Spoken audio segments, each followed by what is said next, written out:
Os 7 pecados capitais. Eles existem em cada um de nós.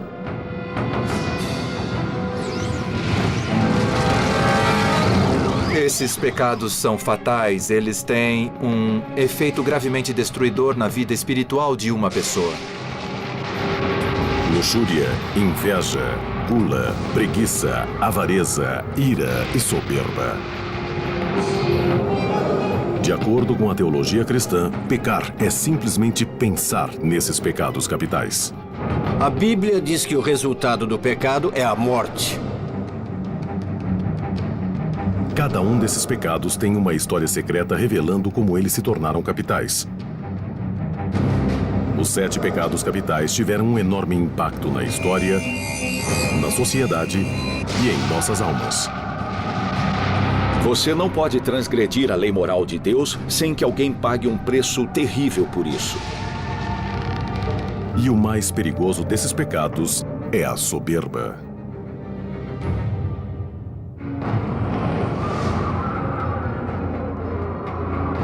Os 7 pecados capitais são um conceito cristão importante, apesar de não aparecerem na Bíblia.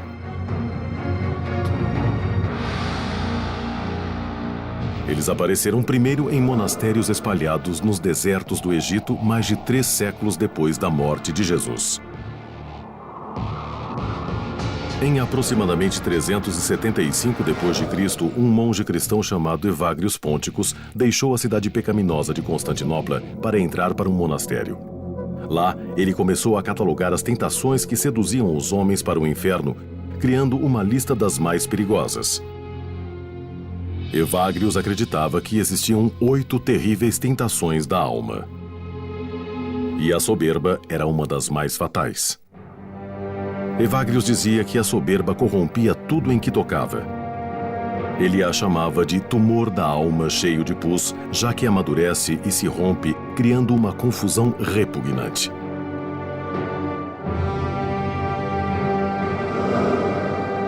Os 7 pecados capitais evoluíram totalmente em torno de 590 d.C., quando o Papa Gregório o Grande reexaminou a lista de Evagrius. 590 d.C.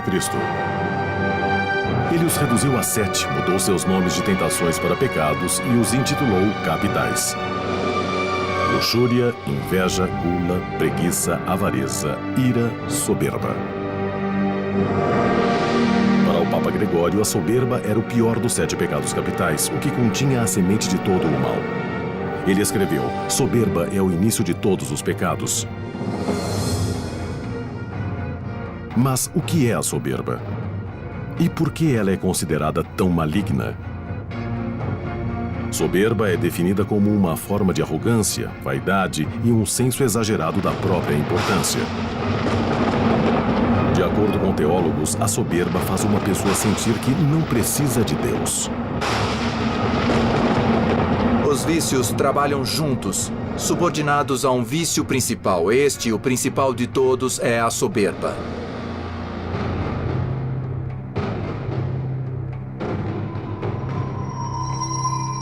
A tradição cristã diz que a soberba vem de antes do Jardim do Éden e da concepção do homem.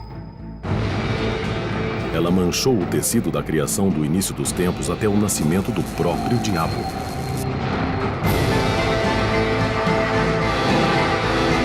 Ela começa com uma história antiga sobre uma das criações preferidas de Deus: o anjo Lúcifer. Lúcifer era um anjo e se questionava por que ele não era o preferido de todas as criações de Deus. Lúcifer queria ser tão poderoso quanto Deus.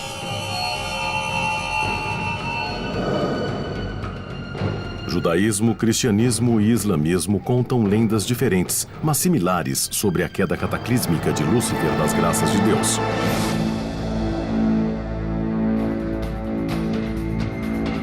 Na escritura islâmica, Shaitan, ou Satanás, era soberbo demais para obedecer à ordem de Deus de se curvar diante de sua melhor criação, Adão.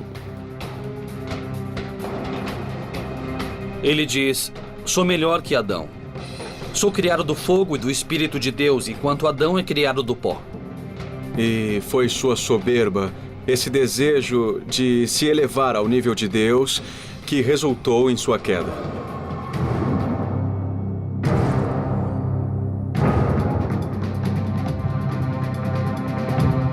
Tomado pela soberba, o rebelde Satanás lidera uma insurgência contra Deus. Exércitos de anjos batalham numa terrível guerra até que Satanás e seus seguidores são vencidos e enviados para o inferno.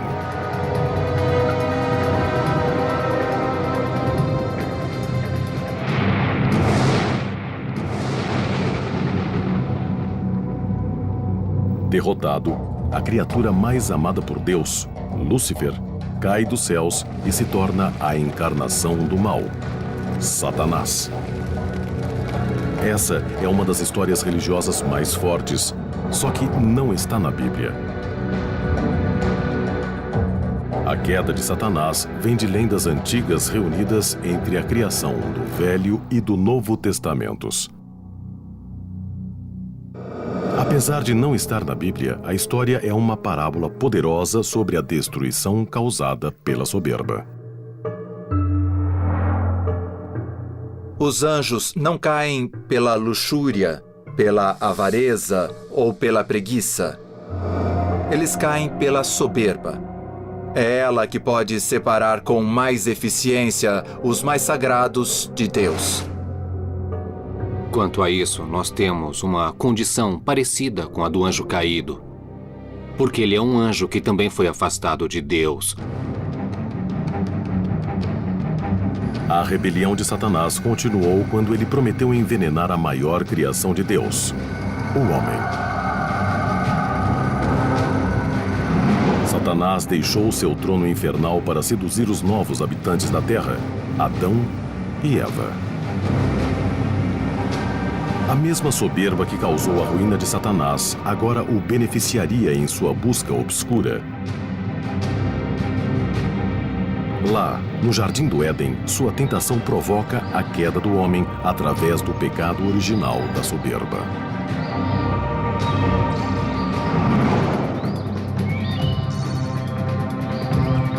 Na tradição cristã, o pecado de Adão e Eva é a soberba. Eles não respeitam a ordem e não respeitam o conselho de Deus e são enganados pela serpente, pelo mal. Disfarçado de serpente, o mal encoraja Adão e Eva a comerem o fruto proibido da árvore do conhecimento do bem e do mal. Apesar de todos os avisos de Deus, Adão e Eva agem mal. Ao invés de adquirirem a sabedoria divina, o fruto traz um mundo amargo, cheio de vergonha e lamento, expõe sua inocência nua e destrói o paraíso. Satanás não trouxe o pecado ao mundo. Ele trouxe a tentação, que se espalhou. Ela não pôde ser contida. É como um câncer. Há uma metástase em todas as áreas da vida. O trabalho de Satanás continua. Muito depois dessa guerra no paraíso e da expulsão do Éden, ele tenta manipular o homem à sua vontade. A Bíblia sugere que Deus criou os seres humanos com livre-arbítrio. Os pensadores religiosos dizem que o poder do livre-arbítrio humano pode levar ao bem ou ao mal. A luta para ser bom nesse mundo é isso. É uma luta. Ela não termina, ela não muda só porque você afastou Satanás ou levou alguém da escuridão para a luz. A interação entre humanos e Satanás, sendo real ou sendo alegórica, é uma tentação que resiste.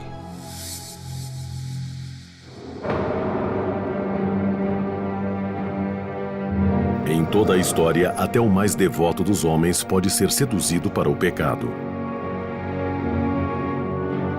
Quando o monge cristão Evagrius Ponticus criou sua lista, havia 8 pensamentos malignos. E a base deles era a soberba. A soberba, inicialmente, era tão grande e tão importante que era contada em dobro como se fossem 2 pecados.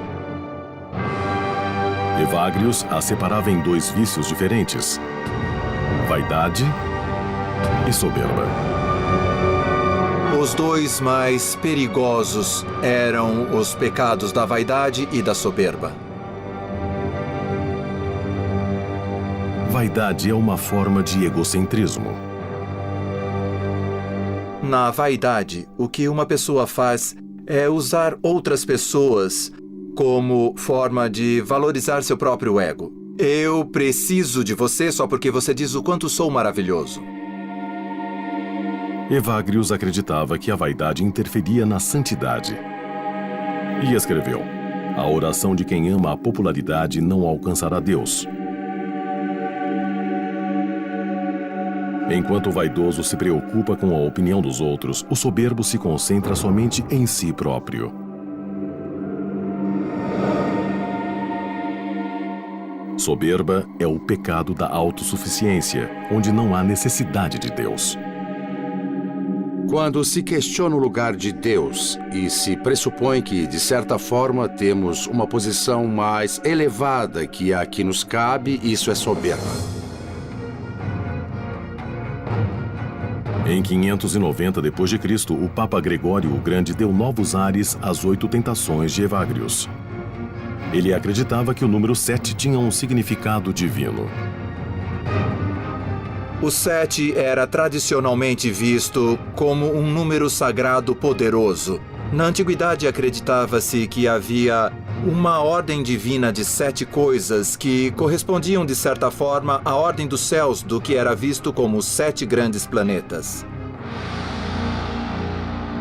O Papa Gregório combinou os dois vícios em um único pecado capital: soberba. Jerusalém. A soberba é considerada um pecado terrível em outras culturas além da tradição judaico-cristã. No Mediterrâneo, as grandes cidades de Atenas e Roma também condenaram a soberba. No mundo greco-romano, dizia-se que talvez a soberba fosse o pecado essencial. Os antigos gregos se referiam a esse pecado essencial como ubris. As rochas do Estreito de Gibraltar eram chamadas de ubris pelos antigos gregos. Se você passasse por elas, isso era considerado ubris, porque os deuses pegariam você, você não devia ir lá. Foi daí que veio a ubris. Ubris é a ideia de que eu sou o Deus da minha vida.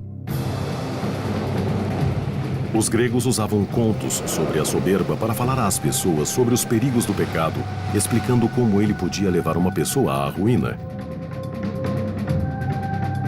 Há Ícaro, que achou que pudesse voar com asas de cera. E Aracne, uma tecelã habilidosa que foi transformada em aranha depois de ousar desafiar uma deusa numa disputa de tapeçarias. O mundo greco-romano insistia que o pecado da soberba fazia uma pessoa desafiar os deuses e a punição era sempre terrível. O mundo cristão criou sua própria punição para a soberba. Ela se chama inferno.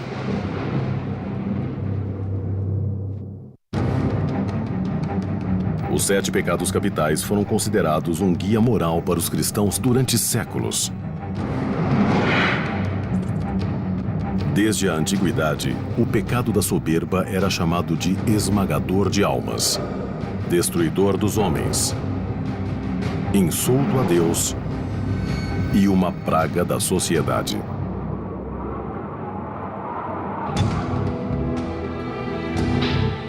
A evolução da soberba seguia junto à de Satanás. Acreditava-se que ele e seu exército de demônios eram anjos caídos.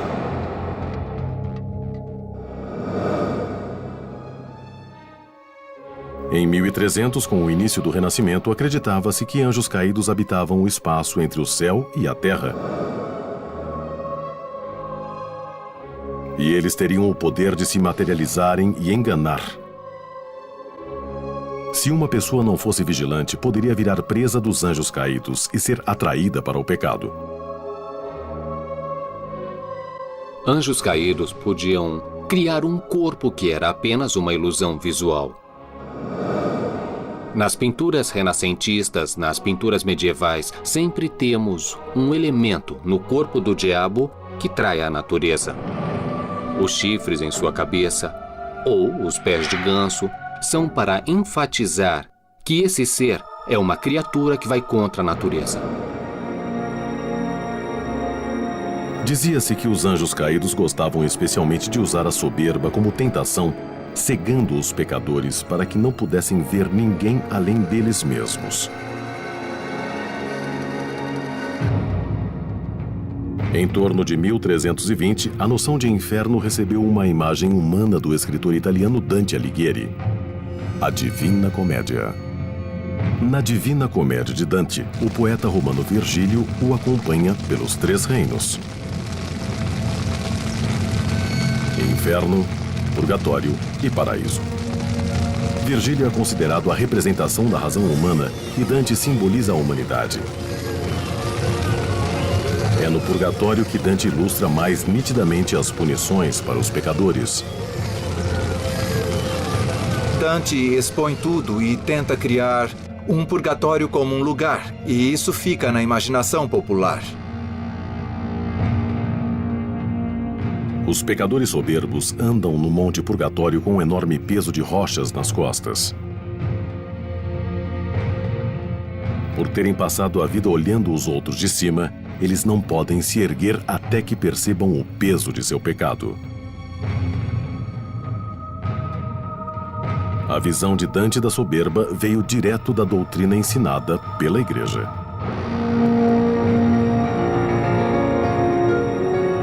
Tradicionalmente, católicos não podem ser soberbos. E também não podem adquirir coisas demais. Devem ser modestos. Mas no século XVI, boa parte da Igreja Católica tinha caído no pecado da soberba. Em 1500, o Papa Leão X era um dos homens mais ricos da Europa. Ele comandava grandes levantamentos de fundos para sustentar o Vaticano e seu estilo de vida.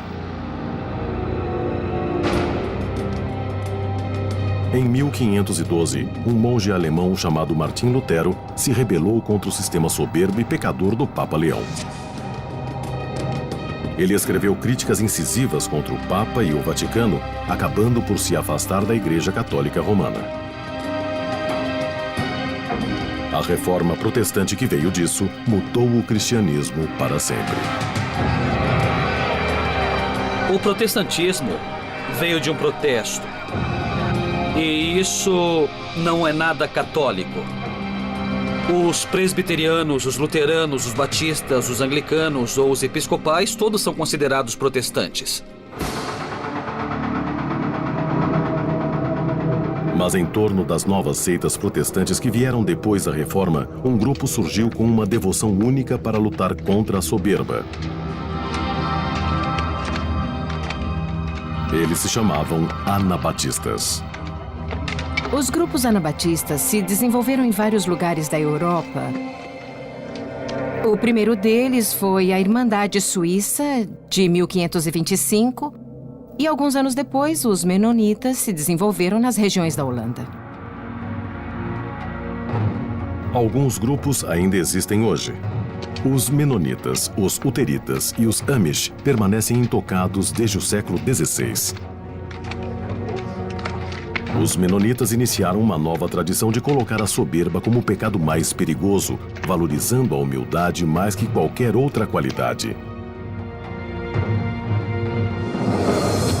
Os Amish levaram essa filosofia ainda mais longe, formando toda uma cultura dedicada a censurar a soberba em todas as suas formas.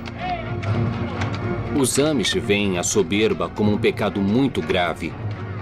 E esse é um dos grandes motivos deles tentarem tanto parecer simples. A cultura Amish nasceu em 1693, quando os Menonitas receberam um novo membro chamado Jacob Oman. Jacob Oman tinha 30 anos quando se tornou parte da liderança da Igreja Menonita. Oman era um pastor poderoso e carismático que insistia que os pecadores deviam ser afastados da comunidade religiosa.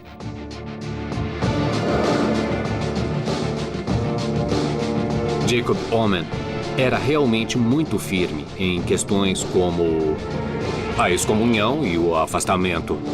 Essa deve ter sido a maior questão da época. Ele dizia que quando alguém é excomungado, não podemos comer junto a essa pessoa. Se ela é casada, não haverá mais relações sexuais entre marido e mulher. Se essa pessoa é excomungada, você a isola e não faz nada junto a ela, até que ela se arrependa, então volte e queira se reunir. Jacob Omen foi o criador, 300 anos atrás, de tudo que agora vemos por todos os Estados Unidos na cultura Amish.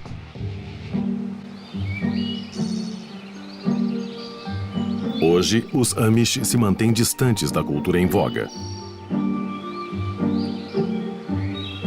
Fora da igreja, eles lutam contra o pecado da soberba usando roupas simples, trabalhando duro e rejeitando o que consideram mundano. A cultura encerra a educação aos 14 anos. Nesse período, os Amish acham que um aluno sabe tudo o que precisa para contribuir para a comunidade. Eles usam poucas máquinas facilitadoras do trabalho porque acreditam que a tecnologia só leva a pessoa a querer mais. Mais espaço, mais equipamentos, mais problemas e, por fim, leva a mais soberba. Mantendo tudo pequeno, simples, para que você possa arar com cavalos e não deixar sair do controle. Seu desprezo pela soberba pode ser visto em todas as partes de suas vidas. Eles resistem a serem fotografados. A vaidade, afinal, é uma forma de soberba. Até as bonecas das crianças não têm rostos. Pequenas demonstrações de soberba, como se gabar ou ser grosseiro, exigem que a pessoa se desculpe diante da congregação. Mas a soberba, mesmo como desafiar uma autoridade, pode garantir punição severa, como era no tempo de Jacob Omen.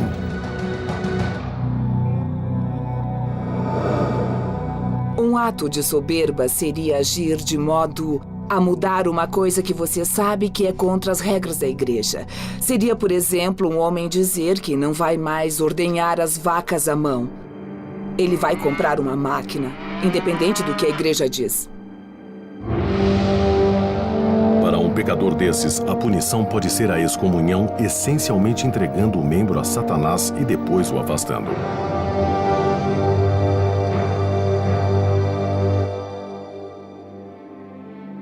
Apesar de seus esforços, os Amish não são imunes à soberba. A soberba na cultura Amish é bem parecida com a soberba de fora dessa cultura. Você não tem um carro para se gabar, mas tem a charrete.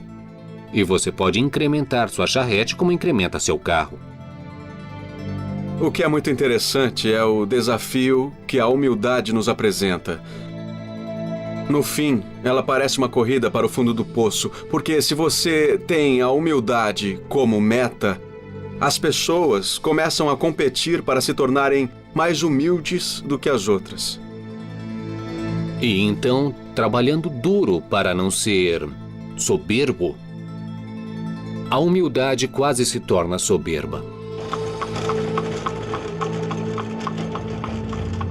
A soberba é um pecado capital do qual a maioria dos religiosos tenta se livrar e nenhum conseguiu. Mas muitos indivíduos sucumbiram à tentação e a abraçaram.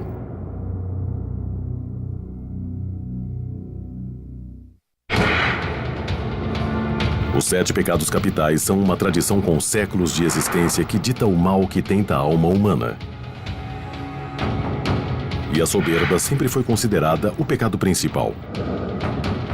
Para o bem e para o mal, a soberba alimenta o motor da história. Ela inspira e corrói geralmente ao mesmo tempo. Um bom exemplo é o do imperador que se coroou porque achava que ninguém mais merecia.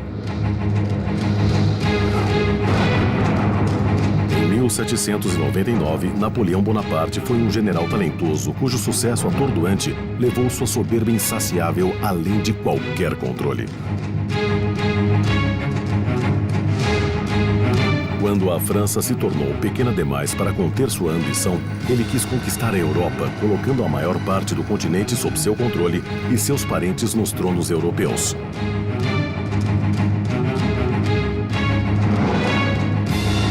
Se acreditando invencível, o imperador liderou tropas de 500 mil numa invasão mal planejada à Rússia. Mas quando ele quis abarcar o mundo inteiro, seus inimigos revidaram. Napoleão foi forçado a abdicar e foi exilado na ilha de Elba em 1814.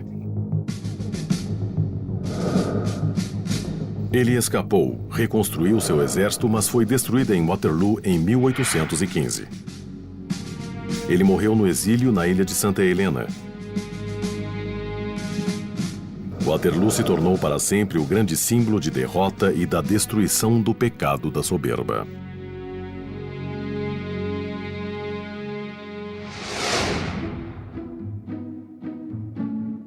Por volta de 1850, a soberba evoluiu se tornando uma virtude, não um vício.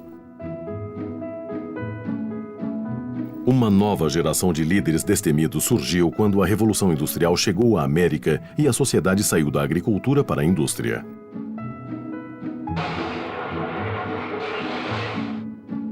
As cidades se encheram de centenas de siderúrgicas, portos de carga e ferrovias.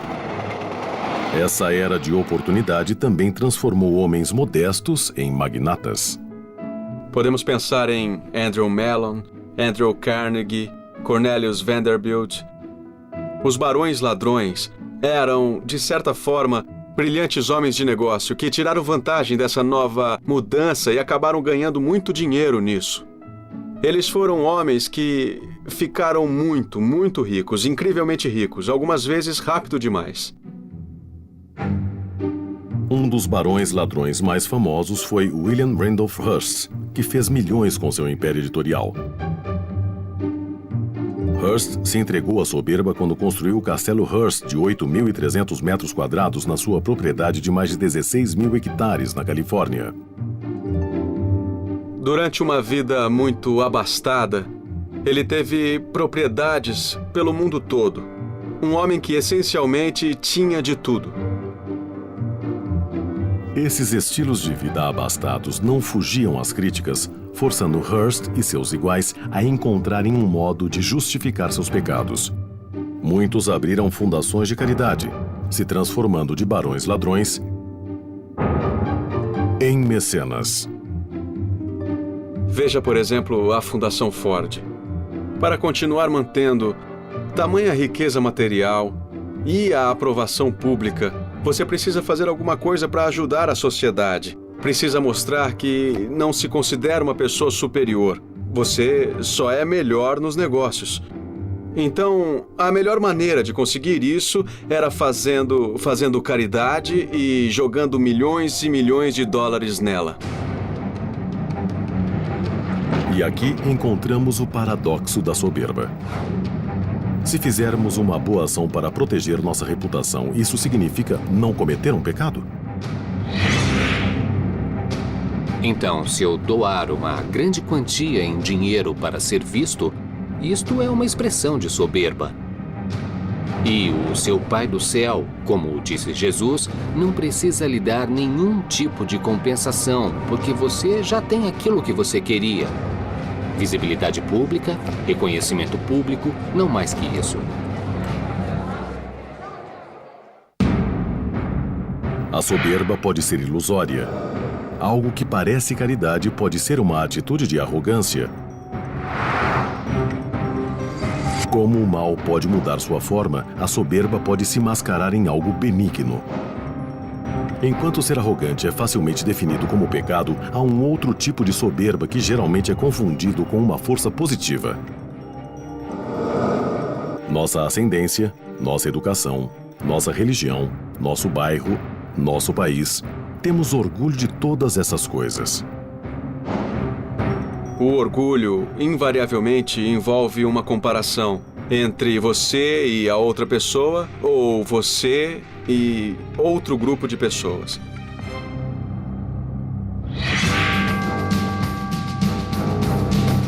Alguns podem dizer que patriotismo e orgulho racial são ruins. O mesmo egoísmo que atinge um indivíduo pode ser ampliado em um grupo. Quando nações começam a acreditar que merecem mais, isso pode levar a um inferno na Terra. E o orgulho de uma pessoa pode ser o desencadeador disso. Foi o orgulho de Hitler que o catapultou de uma infância sem brilho na Áustria a um poder quase internacional. A autoridade de Hitler no comando atraiu um forte círculo de admiradores devotos que compartilhavam de sua visão. Os nazistas conquistaram o controle da Alemanha e depois de todo o oeste da Europa. Hitler se considerava acima de todas as outras pessoas. Hitler tenta exterminar o que ele considera a principal ameaça à raça ariana, que são os judeus. O sucesso para Hitler significava o terrível extermínio dos outros. Verificamos durante uma luta muito penosa no leste e oeste da Europa que a soberba de Hitler acabou não só com ele, mas também com seu sonho de uma superioridade ariana. Hitler se foi, mas sua filosofia ariana continua como uma lição violenta sobre a soberba descontrolada. A soberba é tão arrebatadora quanto traiçoeira. Aqueles que caem em seus encantos, não importa como, encaram a danação eterna.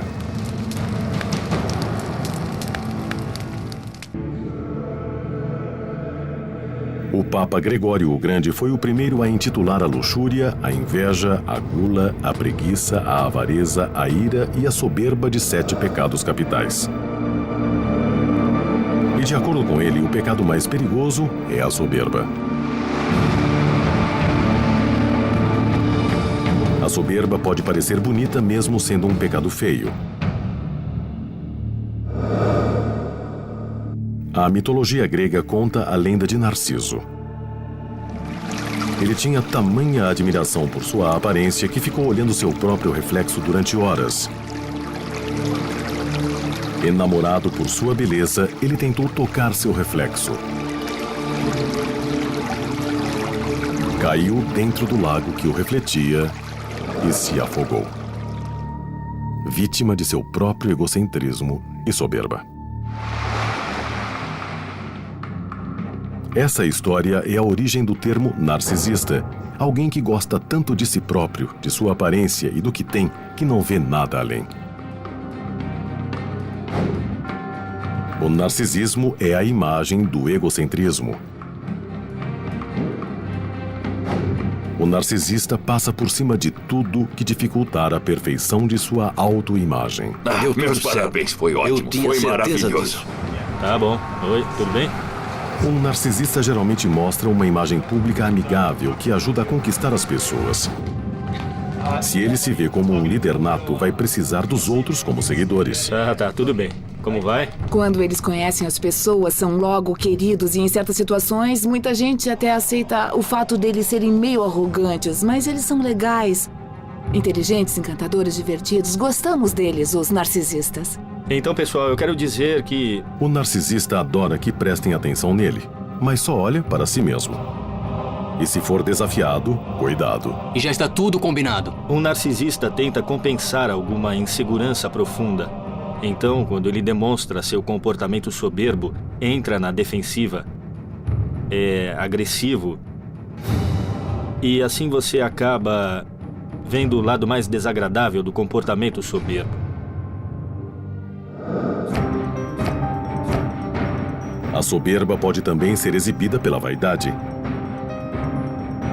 E isso muda de cultura para cultura e até mesmo de um período a outro. Na Europa, certamente na Inglaterra do século XIX, quanto mais gordo você fosse, mais honrado era. Se você e a sua família fossem todos pesados, isso era sinal de que você era um bom provedor. Através da história, o bronzeado não foi motivo de orgulho. era uma marca de vergonha, a marca do trabalhador comum. Hoje, claro, isso mudou e muitas pessoas fazem até bronzeamento artificial se vivem em locais frios. O bronzeado agora significa que você tem tempo livre suficiente para ficar no sol ou talvez ir à praia. Mas em meados do século XX, a soberba se tornou motivo de orgulho. Uma das boas coisas nos Estados Unidos é que não só podemos, mas somos encorajados a ir além da nossa classe, a sairmos de um gueto para o palco da Broadway, e o único modo de fazermos isso é pela soberba. Nesse sentido, a soberba é uma virtude, porque ela pode promover suas conquistas. Ela é associada à motivação das pessoas a fazerem melhor. Por essa perspectiva, a versão religiosa tradicional da soberba como pecado está errada. Para o religioso, o caminho para o pecado da soberba sempre levou ao inferno. Parece que muitas pessoas agora ignoram esse conceito. É muito fácil prestarmos atenção a passagens das escrituras cristãs que nos dizem que Deus perdoa tudo e até ignoramos as passagens que se referem ao inferno. Durante séculos, as almas humanas foram vistas como prêmios na batalha eterna entre os anjos sagrados do céu e os demônios que serviam ao mal. Agora, essa imagem parece um pouco envelhecida com o tempo.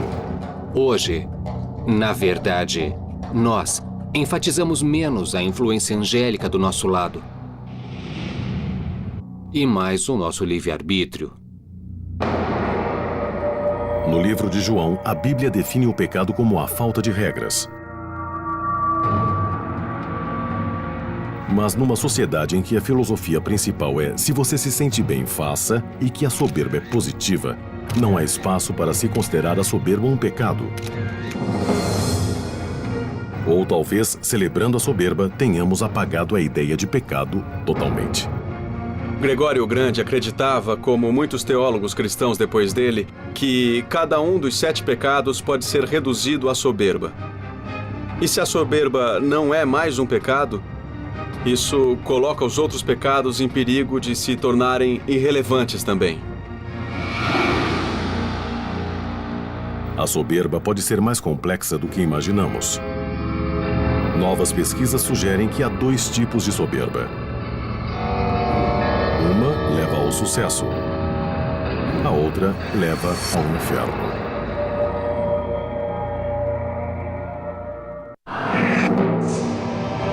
Os 7 pecados capitais foram o guia moral do cristianismo durante séculos. Uma lista de pensamentos e atos que, quando praticados, levam ao inferno. E a soberba sempre foi considerada o mais perigoso dos pecados. A psicóloga Jessica Tracy descobriu que o pecado da soberba tem 2 faces. Se pensarmos na soberba, acho que a maioria de nós, a maioria dos americanos, pensa nela como orgulho. Orgulho é algo que buscamos, e isso podemos chamar de soberba autêntica. Essa soberba autêntica é associada a sentimentos positivos como produtividade, confiança e realizações. O que chamamos de soberba é a ubris. A soberba associada à ideia do pecado capital é a arrogância, o egocentrismo e a presunção. Um tipo de soberba vem da retidão. O outro é um demônio da ilusão. E às vezes não sabemos dizer qual é qual. Tá bom. Oi, tudo bem? Essas dimensões são consideradas crônicas. Algumas pessoas tendem a vivenciar a soberba autêntica. Outras pessoas tendem a vivenciar a soberba ubrística e são pessoas diferentes. Sem pensar, somos naturalmente atraídos para a soberba autêntica. E temos repulsa à soberba ubrística. Rick Henderson, um jogador de beisebol, é um grande exemplo, porque quando ele bateu um recorde, ele disse: "Eu sou o maior", e ele foi atacado por isso. As pessoas odiaram aquilo. Martha Stewart, considerada culpada. Também faz parte de nossa natureza ter prazer vendo a soberba sendo punida. Há uma soberba que tem satisfação em esmagar os rivais ou os outros. Isso não é virtude, isso é o pecado da soberba. Por outro lado, a soberba autêntica constrói o prestígio. E esse é um ingrediente essencial para se vencer na sociedade humana. Se uma pessoa é boa em algo, ela tem orgulho de suas habilidades e as passa adiante. É por isso que a aprovação de celebridades e a propaganda com elas funciona. Temos uma psicologia do prestígio que diz que ela é boa naquilo. Tiger Woods pode vender carros por esse motivo. Alguns de nós se rendem à soberba, outros lutam contra ela. Mas todos somos infectados. É uma doença que dura uma vida, e talvez até além, porque o pecado pode estar codificado em nosso DNA.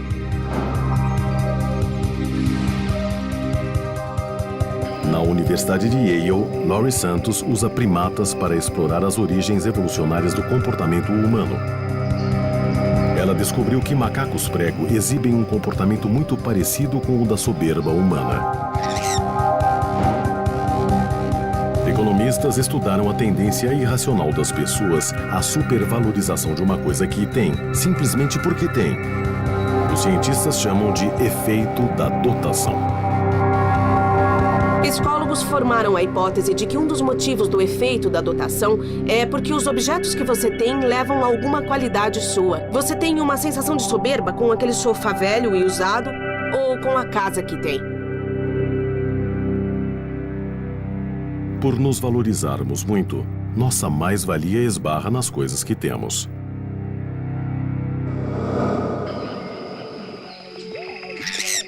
Laurie queria ver se os macacos prego também vivenciavam o efeito da dotação. Na mesma quantidade, um macaco preferiria o cereal que ele já tem ao invés da maçã que pode conseguir facilmente?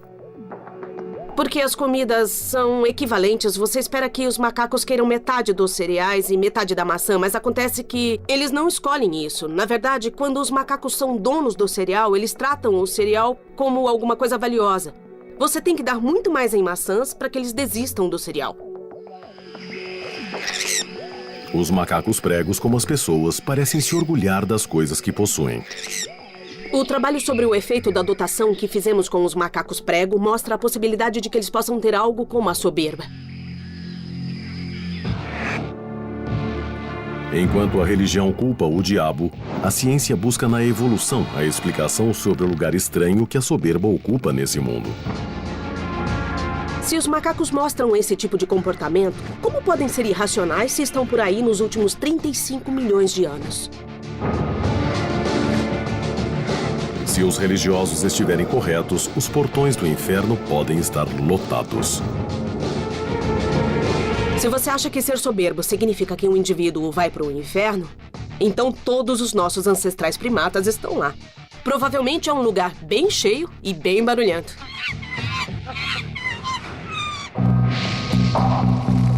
Sendo os portões do inferno feitos só para humanos ou não, é difícil ver o pecado da soberba como um ingresso para lá. A natureza da soberba é mais complicada que isso.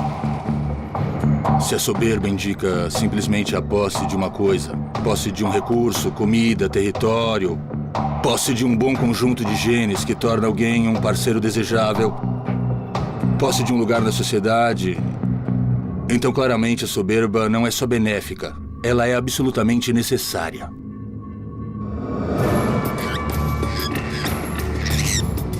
O que é o pecado da soberba? É uma questão que afeta todos os 7 pecados capitais. Apesar de descobertas na ciência e na sociologia, o mal permanece um mistério. Por esse motivo, os 7 pecados capitais são relevantes hoje, tanto quanto eram no início dos tempos.